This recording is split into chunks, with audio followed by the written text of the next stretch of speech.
Hello and welcome to the Little Known Secrets of Paying for College podcast with your host, Brock Jolly. Well, hello there, Brock. How are you? Hello, Wendy. It's like we never went anywhere. We're right back at it. Well, you're giving away the secrets of behind the scenes, Brock. Yes. Should have changed outfits or something, Little magic. Well, my outfit's almost always the same. Right. But this is episode 3, so we're trucking along. We're getting it in. We're helping the people. This is what we want to do, right? Absolutely. So today our focus is going to be why starting early matters more than you think. And I think everybody already knows this. We know that starting early is the best thing. However, actually doing it is a whole other topic of conversation. It's hard. There's so many needs or other desires that people have, and college sort of becomes this afterthought oftentimes. Yeah. And, I think it's with everybody, though. I mean, there's just so much.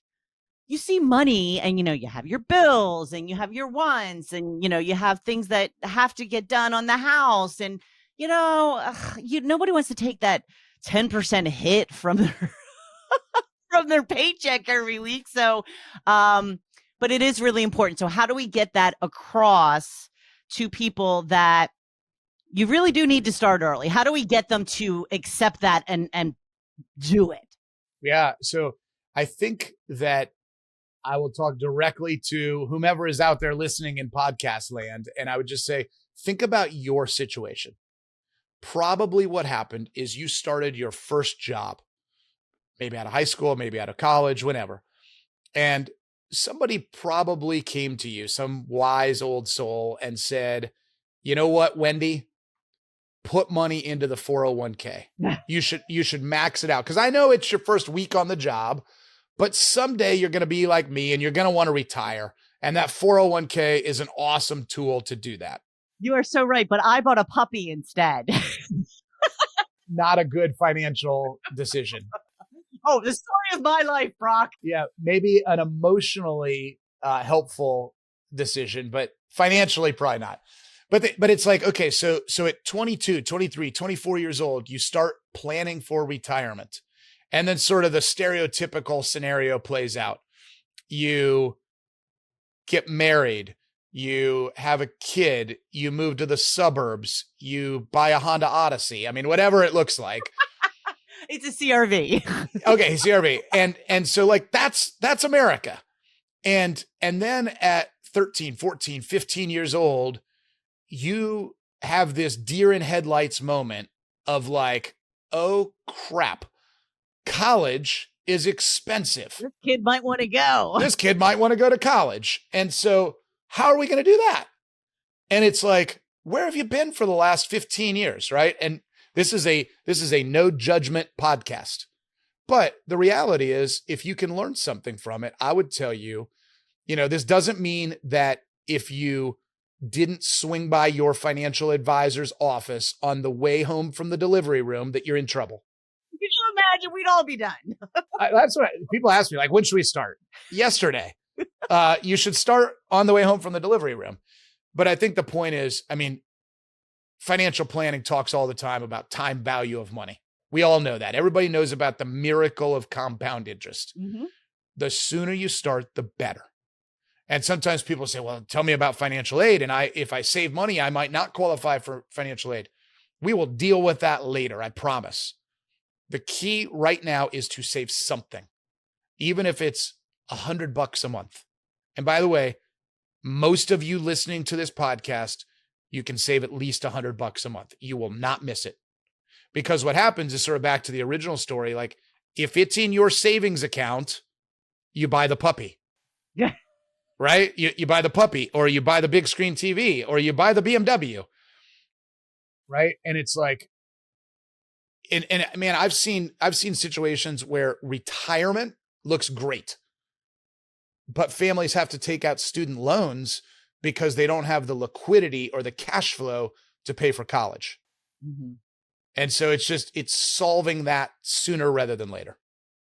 Yeah. It's one of those things that, again, I went to college a long time ago, but we, it wasn't something that our parents concerned themselves with. If they had the money, they gave it to us. If they didn't, you were on your own. Well, and I think it's changed so much too, because, I mean, Wendy, I'm going to guess you graduated from college more than 5 years ago. So, um, the point is, like, if you look at college tuition and costs over the past 25 years, it has gone up exponentially more than anything else. It has gone up, I think CPI over the last 25 years is just shy of 100%, meaning in 25 years, the cost of a basket of goods has basically doubled.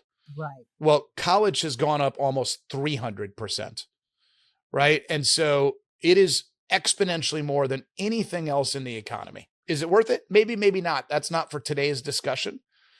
But the point is, it's gotten really expensive. And so building a strategy around it is really the key. And the earlier you plan, the more options you have. Waiting doesn't just reduce your savings time. It really limits your flexibility, your control, your peace of mind, which is really valuable as well. For sure. For sure. So let's talk a little bit more about that power of time with the flexibility, compounding, and control. Tell us more about how all of that kind of fits in together. We see this in life, and it applies to finances. I just read a story yesterday about this elderly father lamenting about how his wife had passed away. And he says, I've been in this house forever, and the thing that I notice is the quiet, and I miss the noise. And his epiphany, his summary is, the one thing you can't get more of is time. It's the great equalizer. And without getting too poetic about it, or, we all have 24 hours in a day. We all have about 18 years to plan for our kids' education, right? More or less, right? And so the point is, in college planning, time gives you flexibility. It gives you control. When you have time, you've got more options, right? There are certain tools and strategies that just take more time to build up. And I love the scenario where I can work with a family with young kids, and I can say, okay, instead of just having one strategy, we're going to have 2, 3, or 4 strategies, or 2, 3, or 4 tools that we utilize. And here's the crazy thing, Wendy. I can say, I don't know exactly how we're going to pay for college, but we've got options. And now, regardless of what college costs, regardless of what's happening in the market, the economy, with inflation, with taxes, we will figure out the right way to pay for college. I can't tell you how powerful that is. So it's not about just savings growth. It's also about more time for tax diversification, better cash flow management, and less need for high interest borrowing. Yeah, I say a lot of times, make decisions from a position of strength. Make decisions today that your future self will thank you for. And it's this idea of, otherwise what ends up happening is you've got families, and sort of like what I just mentioned, where otherwise fairly well-to-do families, upper middle class, even higher net worth families, where they're going and taking out student loans to pay for college. And there's nothing inherently wrong with student loans. It's a tool. But I would much rather your family avoid having to take student loans and be able to have the option to pay for it yourself, because you started at a logical time and you made a series of good decisions over that time capsule that is sort of from birth to launching off into the world via college. And that's the period that we're focused on. Okay, let's get into some real numbers, like kindergarten versus 11th grade. What are some of the maths that can show us the differences? All right, well, you hit the sweet spot here, Wendy, because I've got a kindergartner. So, Yes. so the idea, and by the way, we started saving on the way home from the delivery room. Just so we're clear, I eat my own cooking. You I can think do on your phone now, so it's that's easier. right. I think we may have even started before she was born, but yeah, because look, if the college funding coach can't send his own kids to college, we got a big problem. So yeah, so you gotta practice what you preach here. So, but let's think about it. If a family saves $250 a month from kindergarten to senior year at, let's say, a 6% rate of interest, that's $70,000 that they have saved. Now, I would submit to you that at some point in that 12 or 13 year journey, if a family can save $250 when the kid's in kindergarten, at some point they might be able to save $300, $400, $500 a month. And it all starts to really add up even more. I mean, by the time your kindergartner becomes a freshman in college, $70,000 might buy their books. I don't know. So it's a moving target is the inherent problem with it, but don't be overwhelmed by that. Don't say, well, gosh, I could never do that. So I'm just gonna be a deer in headlights and sit on my hands and just cross my fingers and hope it works out. Do something and start saving that money. Make decisions today that your future self will thank you for. I think that's the key. Now, here's the contrast to that. And that is if you wait until 11th grade and start saving that same amount of money, $250 for 2 years, then at the end of that 2-year period, even with some interest, it's a little over $6,000, right? It's the power of compounding little amounts over a long period of time. So when you're waiting until high school, that means you're kind of reacting instead of planning, right? Yeah. I say a lot of times, we talked about and kind of joked about if you start in kindergarten, right? And it's one of these things where it's like the good news is that you've got time. The bad news is that you've got time because college is not getting any less expensive. However, it gives you the ability to course correct, right? We said on another episode, we talked about that. I don't know if your kid's going to go to college, where they're going to go to college, how much it's going to cost. Well, financial planning and college funding is a process. It's not an event. So the idea is as the cards start to come off the deck, as we start to understand better your child, where they might like to go to school. Like I just talked yesterday with a family. They said, our daughter will most likely go in-state. They live in Virginia.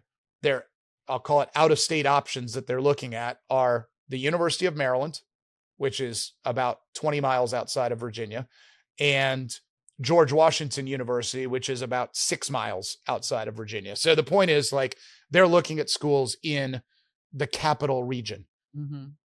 Look, great student. She could go to a lot of different schools, but she wants to stay near home. And that's cool. Again, find the fit that's right for that student.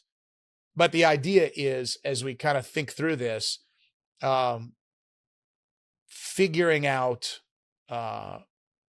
what makes sense for you, saving the money, building a strategy for your student. And by the way, that particular student has a sister who's 3 years behind her.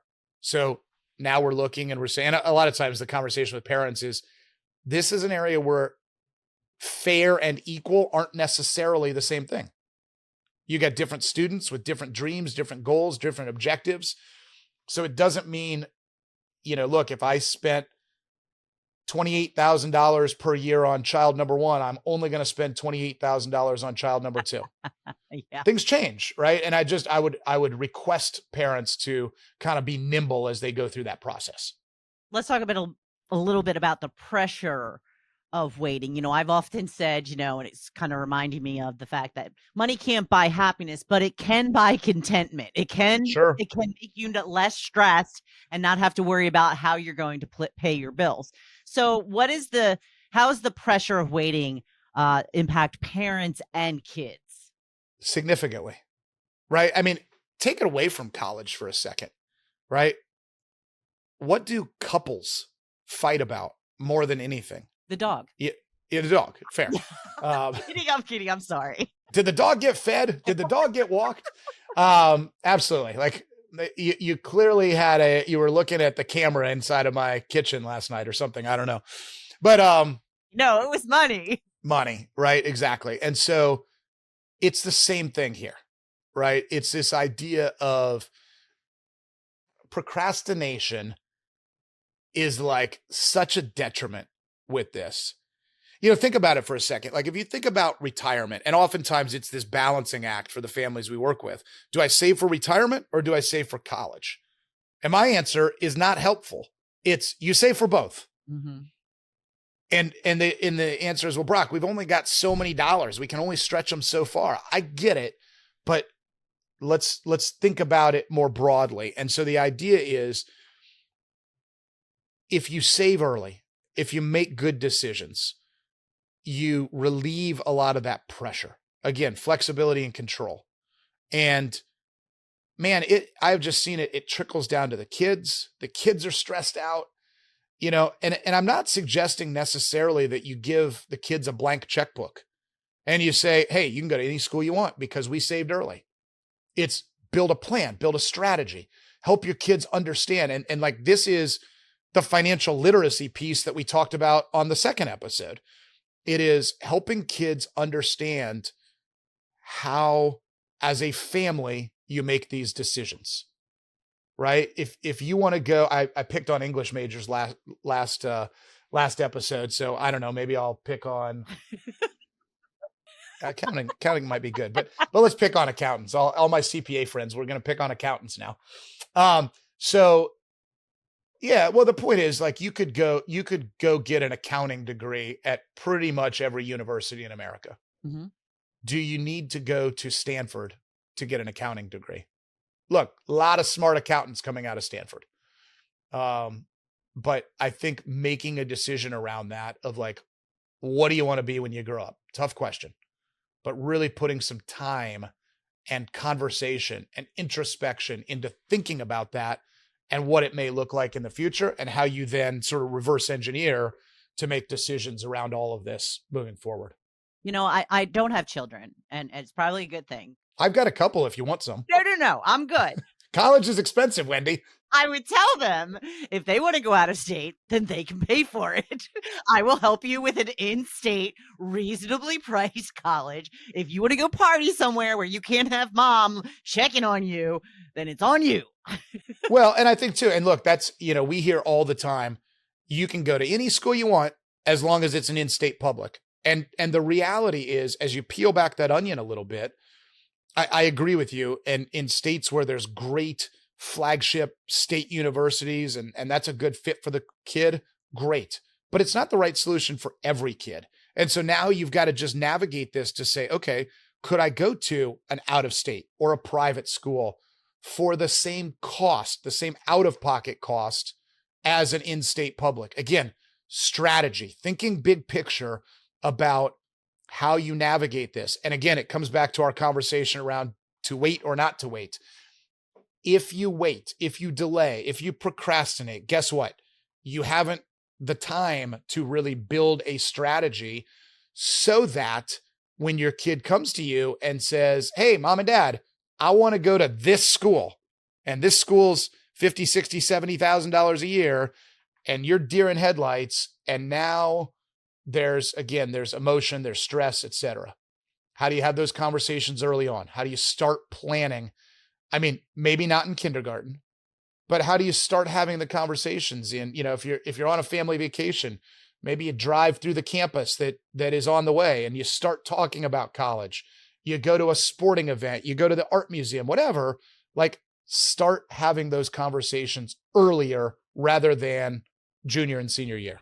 Yeah, that makes the most sense. So that will be the least that gets done. No, I'm just kidding. Yeah. Brock, what can we do today, even if, our kid is very young? What can we do today to help this process? Yeah, it's, like anything, it's never too early. I would say, don't think, well, gosh, retirement is a higher priority for me. What I would tell you is don't think of dollars necessarily as college or retirement or vacation or new car. Think of it as, how do I save as much as possible while, by the way, still enjoying life, right? Life's short. It's not all about saving. It's making smart decisions, putting the big rocks in order, building a strategy, building your financial plan. How do you do this? Well, let's start with college, right? How can I put $50 or $100 a month aside? And I can figure out later if that's a college dollar or that's a retirement dollar or that's a vacation dollar. The point is, and I will tell you, the number one determinant of financial success at retirement is not rate of return on your investments. It is the simple act of saving those dollars. Return on investment helps, but it's the act of putting aside $1, then the next dollar, then the next dollar, and building that habit over time that will compound and pay significant dividends down the line. So it's really just understanding how the formulas work. We've got lots of resources on our website that you can visit the website. You can find some of those resources. Talk to your financial advisor. If they're knowledgeable about this, great. If they'd like to be part of the College Funding Coach, that's great too. If you feel like maybe they're not knowledgeable, our team at the College Funding Coach is here to help. We want to be a resource for families. We want to help you navigate this and just make smart decisions. But like anything, Wendy, the key is to start, to do something. It's the initiative. We talked on the last episode about running a marathon. It's not about running the marathon. Don't view it as a marathon of like, oh my gosh, college is going to cost $500,000 by the time my kids go to school. I just won't do anything. It's how do you put one running shoe on, right? How do you save the first $100, then the next $100, and then talk to your family about, hey, instead of getting us the latest video game, maybe you put $100 into the college fund. And it's building a culture in your own family and with your extended friends and family of college, education, learning are important. And we're going to focus on those things. And over the course of the next 18 years, let's say, we want to build a strategy for really doing that effectively. And you can add to that and increase it, this account that is earmarked for college once it exists. But if it doesn't exist, you can't throw that extra 100 in there or increase the percentage that comes out of your check each month or week or what have you. But the start it really is the most important part. Yeah. And our job as financial advisors is to check in with the family on a regular and consistent basis and say, hey, look, I was looking at your savings account and it looks like you've got more money than you need there. Could we put a few grand into the college fund? Because all too often it's like families realize they aren't going to necessarily miss it, but it's that accountability. It's that inertia of doing the thing that they know needs to be done. So I say sometimes like our job is occasionally to hold your hand, a nudge, and it's occasionally to kick you in the rear end, right? Our job is to be politely persistent and to help you build, implement, manage, monitor the plan that we built from day one. Yeah. And I really like that term, politely persistent. I'm writing it down. I'm going to use that, politely persistent. And I'm politely persistent that we let everybody know how they can get in touch with you, how they can get more information, and how you can help them fund college for their kids. You can find all sorts of information, our upcoming seminars, webinars. If you would like to bring this information to your school, we offer free webinars. We also offer free consultations. So the best place to start is on our website, which is www.thecollegefundingcoach.org.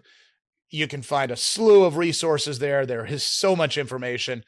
You can also call our office directly. We have a toll-free number, which is 1-800-969-2362. Feel free to reach out to the team at the College Funding Coach. We're always here to help. Would love the opportunity to bring some of this information from kind of that 30,000 foot overview a little closer to ground level and figure out which of these levers we might pull for your family. Oh, well, thank you so much, Brock. This has been fun, and I appreciate all the information that you're giving, and I look forward to more little nuggets of knowledge. Of course. Thanks, Wendy. All right. Thank you for listening today. Please like, follow, and share this podcast with your friends. Until next time.